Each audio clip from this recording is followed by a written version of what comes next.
আমরা কথা বলতে বলতে এসেছিলাম ৩৫ নম্বর আয়াত পর্যন্ত আমরা আলোচনা শুনেছি, যে আয়াতে আল্লাহ তাআলা বলেছিলেন ওয়া ইন খিফতুম শিকাক বাইনহিমা ফাবআসু হাকামান মিন আহলিহি ওয়া হাকামান মিন আহলিহা। আমরা এই আয়াত পর্যন্ত এসেছিলাম, যদি স্বামী স্ত্রীর মধ্যে সম্পর্ক বিচ্ছেদ হওয়ার মতো পরিবেশ তৈরি হয়ে যায়, কোনোভাবে বিছানা আলাদা করে, আলাদা থেকে তাকে বুঝিয়ে মৃদু আঘাত করে কোনোভাবেই যখন তাকে কাছে রাখবার মতো কোনো সুযোগ বা কোনো কিছুই থাকলো না, শেষ পর্যন্ত স্বামী স্ত্রী সম্পর্ক বিচ্ছেদে রূপান্তরিত হয়, ডিভোর্স হয়ে যায়। এই পরিস্থিতিতে যখন পৌঁছে যায়, অর্থাৎ বিচ্ছেদ হওয়ার মতো পরিস্থিতি তৈরি হয়ে গিয়েছে, আর কোনো পদ্ধতি নাই, আল্লাহ তাআলা বলছেন এরপরও তোমরা চেষ্টা করো। সুবহানাল্লাহ বললেন। এখন তো স্লিপিং ডিভোর্স চলছে দুনিয়ায়। স্লিপিং ডিভোর্স বুঝেন কিনা আল্লাহ জানে, আমিও বুঝি না, আপনারা বুঝবেন কেন? এতদিন মানুষ স্বামী স্ত্রী একসাথে থাকতো, একসাথে ঘুমাইতো, এতে নাকি ব্রেন ভালো থাকে, হার্ট ভালো থাকে এবং টেনশন দূরে থাকে। আর এখন স্লিপিং ডিভোর্স মানে হচ্ছে ওরা আছে একই করে, বিছানা আলাদা। এটা মনে হয় আপনাদের জানা নেই, কি বলেন? মানে দুজনে ঘুমোচ্ছে, একই করে ঘুমায়, কিন্তু বউ এক জায়গায়, স্বামী আর এক জায়গায়। স্ত্রী যদি বিছানায়, তা স্বামী দেখবেন সোফায়। মা, এমন ঘটনা শুনেন নাই আপনারা? নতুন শুনছেন নাকি আজকে? আছে না নাই? কেন? যে একসাথে থাকতে বিতৃষ্ণা, ওকে দেখলেই গায়ে জ্বলে। এজন্য ঘুমটা ভালো থাকবার জন্য, রাত্রে যেন আর মারামারি না হয়, জন্য আলাদা ঘুমাই। এটাকে বলে স্লিপিং ডিভোর্স। ঘুমানো পর্যন্ত এরা আলাদা থাকতে চায়। আল্লাহ আমাদেরকে হেফাজত করুক। বললেন না একটু জোরে বললেন? এগুলা মহামারী ধারণ করছে। আপনারা সমীক্ষা দেখেছেন, এই যে গেল মাসের জুনের সমীক্ষায় প্রত্যেক 21 মিনিটে একটা ডিভোর্স হয় এই ঢাকা শহরে। এটা হচ্ছে সরকারি হিসাব, বেহিসাবে কতটা হয় আল্লাহই জানে। এত ডিভোর্স হচ্ছে, কেউ কাউকে মানতে পারছে না, একসাথে চলতে পারতেছে না। 3-4 বাচ্চার বাপ, 3-4 বাচ্চার মা, এরপরেও তারা একসাথে থাকতে পারতেছে না। একজন আরেকজনের থেকে আলাদা হয়ে ভিন্ন মানুষের প্রতি দুর্বল হয়ে যাচ্ছে, ঠিক না? এটাকে বলছে পরকীয়া। এই সময়ে যদি পৌঁছে যায়, সমাজ এটা মহামারী আকার ধারণ করেছে। অনেক নামাজি, অনেক আল্লাহওয়ালা, কিন্তু পরিবারের ভিতরে তিনি আল্লাহওয়ালা আর নামাজি না। তার কথাবার্তা, তার ব্যবহার পরিবারে মানে আরেকটা ব্যবহার, আরেকটা মানুষ হিসাবে দেখে। স্ত্রী তার স্বামীকে আরেক রূপে দেখে, স্বামী তার স্ত্রীকে আরেক রূপে দেখে। এগুলা পরিবারে নাই? আচ্ছা, এভাবে যদি চলতে থাকে, একদিন এই সমাজ, এই পৃথিবী থাকবে, কিন্তু আমাদের পরিবারের যেই মেলবন্ধন যেটা ছিল সেটা আর থাকবে না। কারণ আপনার সেই চারিত্রিক প্রভাব আপনার সন্তানের উপরে পড়বে। আপনার ছেলে, আপনার মেয়ে এগুলা দেখে শিখবে। আপনার মানসিকতা, আপনার আদর্শ, আপনার ব্লাড তো আপনার বাচ্চার বডিতে, তারাও শিখবে। আস্তে আস্তে পরিবার, সমাজ ধ্বংস হয়ে যাবে। সমাজের মানুষ আগের চাইতে বেশি শিক্ষিত হচ্ছে। আগে তো স্বাক্ষরের হার একেবারে নিম্ন ছিল, এখন তো মানুষ স্বাক্ষর না, শুধু বহুত কিছু জানে, নাকি? সব জানে, সব বুঝে, কিন্তু নিজেকে মানুষ বানাতে পারে নাই। অনেক শিক্ষিত হয়েছি আমরা, অনেক বই পড়েছি, অনেক কিতাব পড়েছি, অনেক নোবেল পড়েছি, আমরা হয়তো বড় বড় ডিগ্রি নিয়েছি, সব ঠিক আছে, কিন্তু মানুষ হতে পারিনি। কথা বলেন। এজন্যে আমাদের শিক্ষা হবে মানুষ হওয়ার শিক্ষা, যে শিক্ষা আপনাকে আমাকে মানুষ বানাতে পারে, সেই শিক্ষাটারই আমাদের দরকার। আপনি খবর নেন,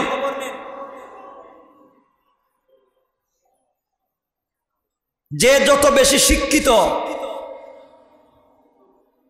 এই ঘরে মা বাপ অধিকাংশ সময় বেশি নির্যাতিত। আমি সবার কথা বলছি না, আবার ভালো মানুষ আছে। আপনি খবর নিয়ে দেখেন, টাকাওয়ালা শিক্ষিত সমাজের এলিট শ্রেণীর মানুষ, যা টাকার অভাব নাই, গাড়ি বাড়ির অভাব নাই, মিল ফ্যাক্টরির অভাব নাই, সমাজে নিজের সামাজিক অবস্থানের অভাব নাই, কিন্তু এই লোকটারই মা বাপকে আপনি বৃদ্ধাশ্রমে পাবেন। কথা বলছেন না কেন?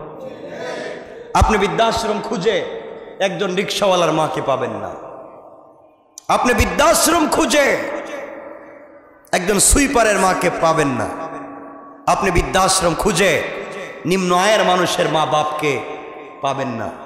আপনি বৃদ্ধাশ্রম খুঁজে পাবেন হয়তো উনি অবসরপ্রাপ্ত কোনো কর্মকর্তা, আগে টিচার ছিলেন, আগে জব করেছেন, এখন সব সন্তানেরা নিয়ে ওনাকে বৃদ্ধাশ্রমে রেখে গিয়েছে, এমন নাই? আমি ঘুরে ঘুরে বলছি, আমি ঘুরে ঘুরে বৃদ্ধাশ্রম ঘুরে ঘুরে অনেক কথা বলে যা ভিতরে জমা হয়েছে এটা বলি, যদি আপনারা বরদাস্ত করতে পারবেন না। সন্তান মা বাপের সঙ্গে যে আচরণ করে, এর একটাই কারণ, আপনি সারা জিন্দগি জব করেছেন, পয়সা ইনকাম করেছেন, সন্তানকে পড়িয়েছেন, কিন্তু মানুষ বানাতে পারেন নাই। এই জন্য সন্তান পড়ালেখা করেছে, শিক্ষিত হয়েছে, চাকরি বুঝে, টাকা বুঝে, সব কিছুর সম্মান বুঝে, কিন্তু আপনার সম্মান বুঝে না। এজন্য আপনাকে আমাকে এই পরিবারের ভিতরে শিক্ষার সাথে সাথে মানুষ হওয়া লাগবে ইনশাআল্লাহ। আল্লাহ আমাদের কবুল করুক, বলেন আমিন।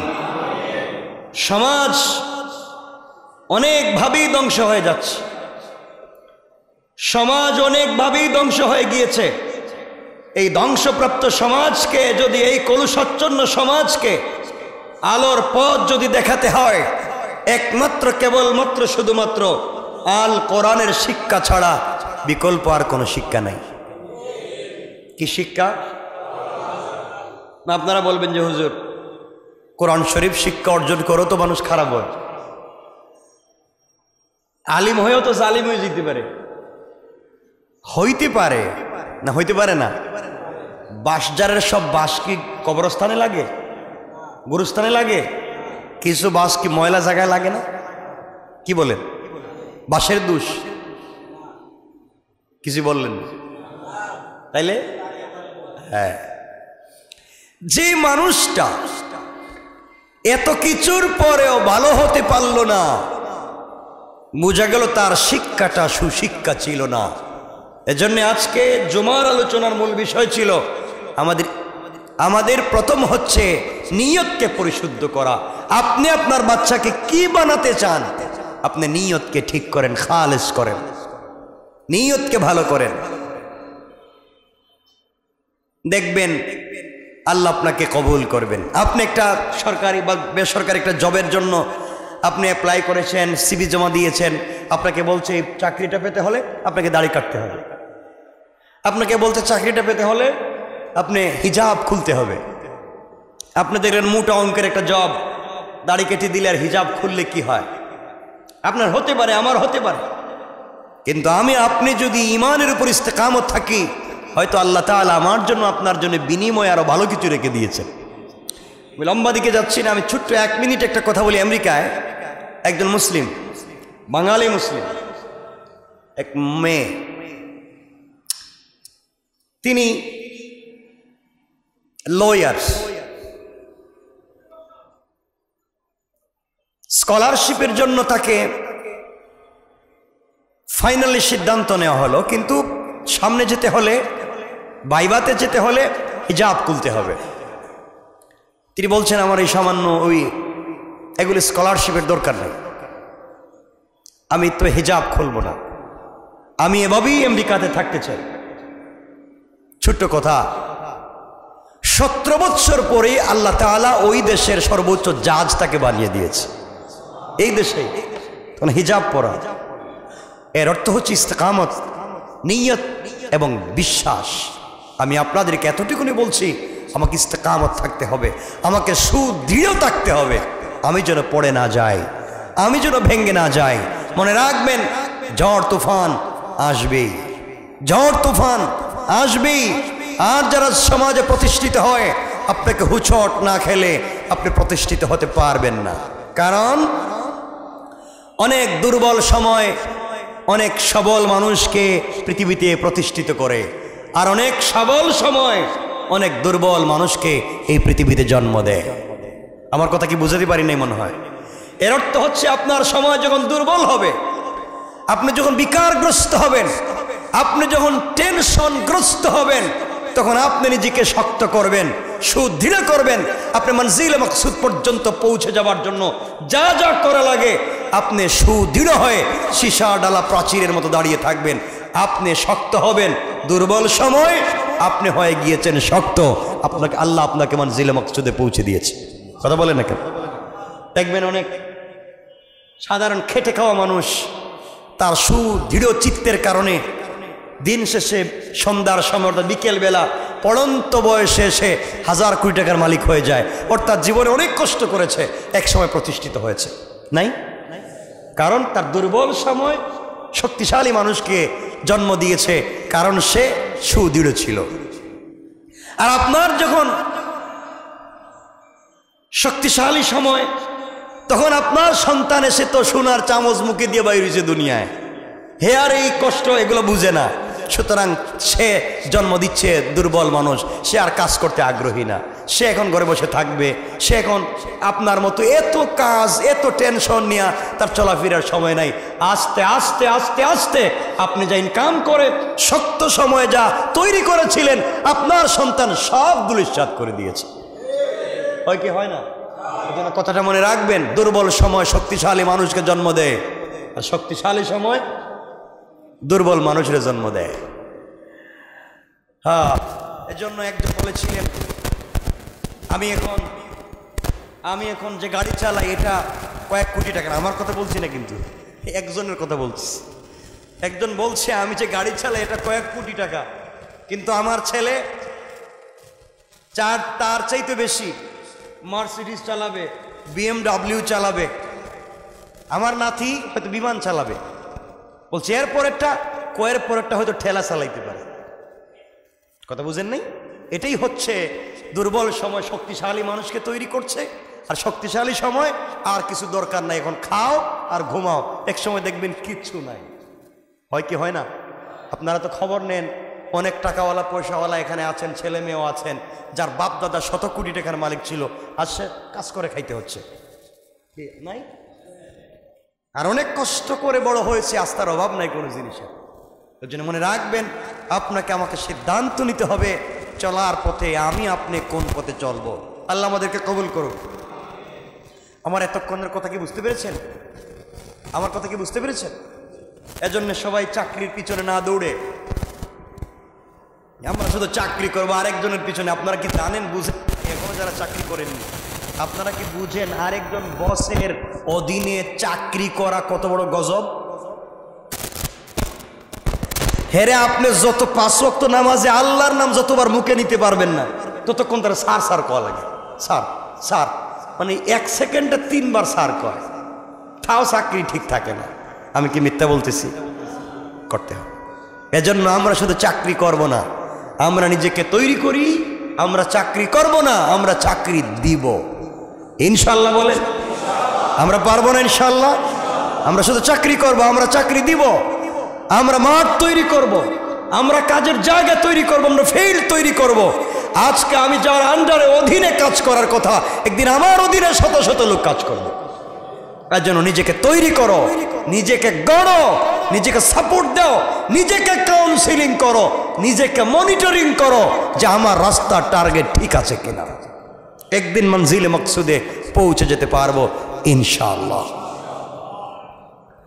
এজন্য আমরা এভাবে কাজ করব ইনশাআল্লাহ। যাই হোক, কথা বেশি লম্বা হয়ে যাবে।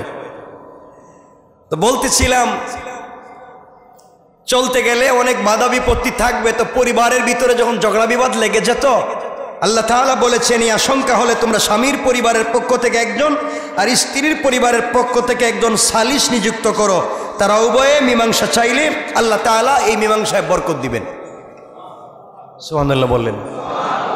কিন্তু আজকে যারা সালিশে বসে, আপুস মীমাংসাকারী যারা হয়, সালিশ এলাকায় সালিশ বলেননি আপনারা, গ্রামে কি বলেন আপনারা? এদেরকে চিনেননি আপনারা? এরা কত নম্বরের হয়? যারা গ্রামগঞ্জে সালিশ করে অধিকাংশ সময় দেখবেন এদের কোনো নাম্বার নাই, এরা নাম্বার প্লেট ছাড়া পাবলিক।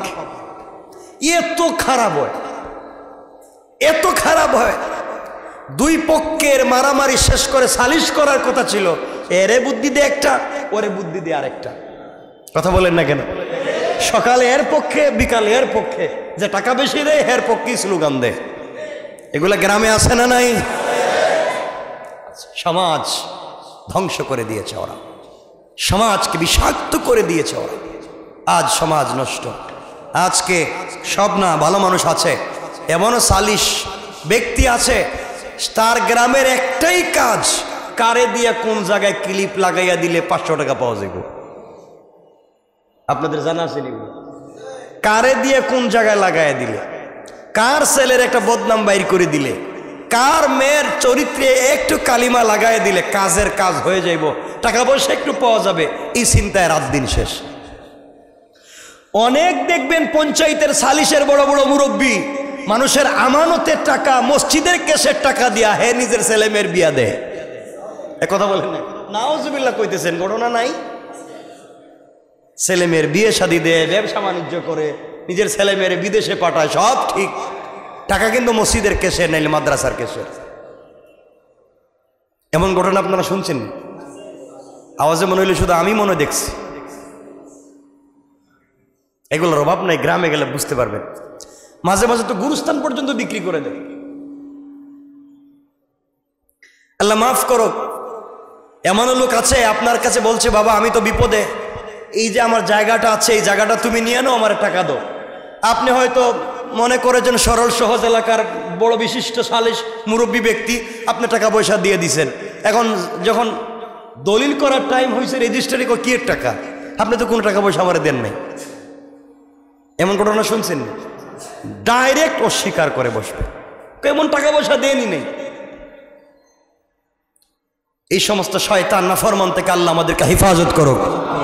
যারা ভালো মানুষের পিছনে লেগে থাকে, মানুষের আমানতের টাকা মেরে খায়, মানুষের রাস্তাঘাট বন্ধ করে, 2 নম্বর দলিল করে পাবলিককে কষ্ট দেয়, সালিশ করতে টাকা পয়সা খেয়ে অন্যায়ের পক্ষে গিয়ে অন্যায়ের পক্ষে যায়, ন্যায়ের বিপক্ষে যায়, আমরা আল্লাহর কাছে বলছি, আল্লাহ হিদায়াত থাকলে এদেরকে হিদায়াত দিও, আর হিদায়াত না থাকলে নমরুদ আর ফেরাউনের মতো তুমি একেবারে ধ্বংস করে দাও। জুরে বলেন আমিন, আরো জুরে বলেন আমিন। এরাই হচ্ছে সমাজের বিষ পোড়া, সমাজকে এরাই নষ্ট করে। এলাকার একটা ভালো ছেলে, শিক্ষিত ছেলে, ঢাকা পড়ালেখা করে গ্রামে গিয়েছে, এখন সে গ্রামের বিভিন্ন ভালো কাজ করতে চায়, সামাজিক কাজ করতে চায়, গরিবের সহযোগিতা করতে চায়, কিন্তু সেই বড় মুরব্বীর কারণে আর পারবে না। আছে না নেই? বিভিন্ন জায়গায় তাকে বিপদগ্রস্ত করবে। এই সমস্ত মানুষ যারা সমাজকে নষ্ট করে, এদের উপরে গজব কার? আল্লাহ। বহুত লোক আছে এমন, টাকা পয়সা নিচে জায়গা দিবে না, অস্বীকারই করে বসবে। ভাই ভাইয়ের জায়গা নিজে দখল, এক জায়গায় 3 বার বিক্রি করে, আপনার কাছে বিক্রি করছে, আরো 2 বার বিক্রি করছে। দলিল দেখা যায় 2-3টা, আছে না নাই? এদেরকে ধরে আর আইনের আওতায়, আইনের কাছে পৌঁছায় দেন, এরা অন্যায় করে। আল্লাহ আমাদের হেফাজত করুক, বলেন আমিন।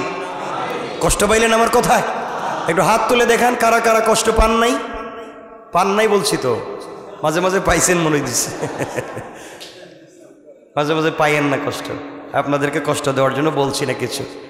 আমরা একসাথে থাকতে চাই, হারাম কাজ ছাড়া, হারাম কাজ মুক্ত জান্নাতে যেতে চাই। আসুন এই সমস্ত নাফরমানির থেকে বাঁচলে আমরা জান্নাতে যেতে হলে কি করতে হবে? পরের আয়াত থেকে আল্লাহ বলছেন,